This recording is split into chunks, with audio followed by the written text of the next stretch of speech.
Well, we came out third quarter with the kind of energy we'd like to see this team play with.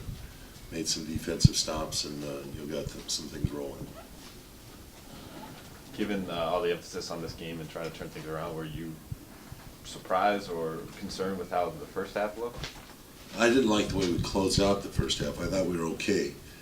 We had a 7-10 point lead, but then closed out poorly at the end of the half. But other than that, we went in the locker room, and I think the guys were ready to come out and do what they accomplished in the third quarter.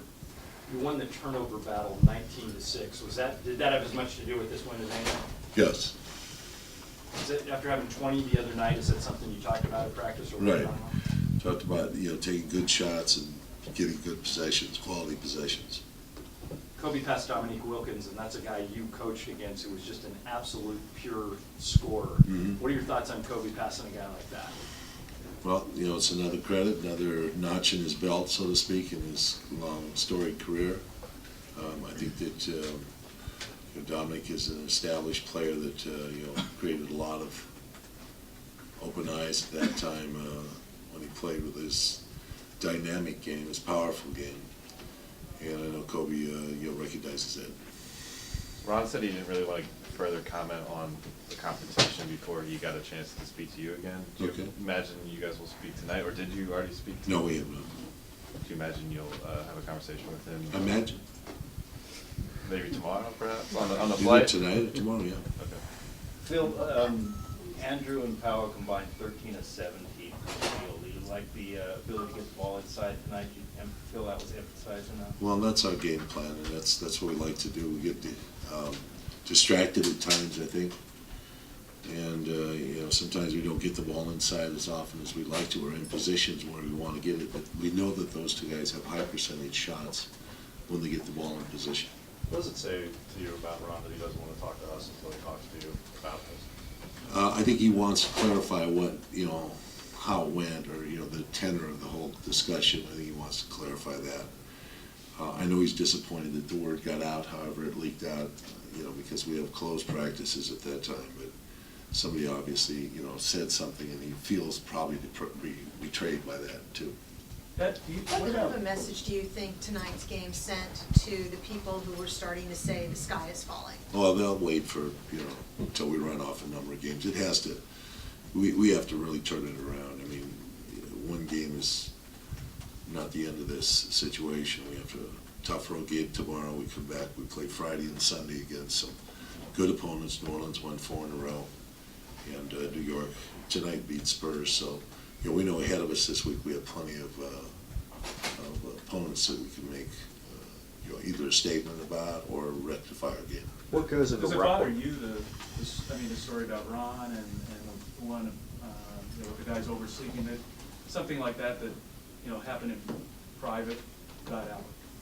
No, I mean that I'm used to living with it. We have a very open or an exposed existence as a basketball team now. I mean the NBA doesn't keep secrets. They impose us to open the doors and let you guys in. I think they want the gossip in the news. We go to places like the soccer teams. They don't. They're like totally befuddled that we have the open doors that we have as far as reporters go. It's like we have to manufacture news or something. But we'd like to have our business behind closed doors. But as it is, we have to live with it as it is. What goes into replicating a performance like tonight? There's a point in every game where you have an ability to either stand up and start playing, the kind of ball game, where you make a stance and say, we're going to make a defensive stance, or we're going to make an offensive, position, take an offensive position that crushes a team and opens up a game. And it can happen any place. I mean, usually not the first quarter, but it can happen in the first half, third quarter, or maybe it's an end of the game situation, and you can't dictate that. But what a team does that knows how to win is they find those positions in a game, and whether it's in the last minute or it's in the first minute of the third quarter, you do it. Were you encouraged to see Powell and Drew? I think they were 13 or 17. We already talked about that. Sorry you're late. I'm always late to the party. Yes, we wanted the ball inside, and I thought a lot of times going away from our bench, our team's not as conscious about our game plan. Tonight they were. Bill, I think the transition points were 19-6. I know a lot of that was because of turnovers. Was that what you had in mind before the game? You'd like to see them get out and transition a little more? Yeah, Ron created some things, I thought, in this third quarter and helped us break this game open.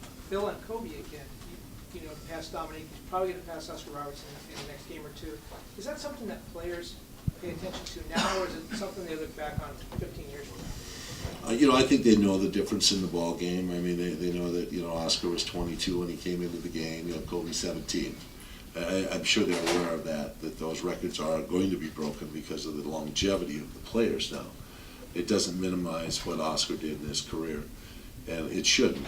But I think they take a great deal of pride in the fact that they're there on the list, of the all-time list. I'm sure they are.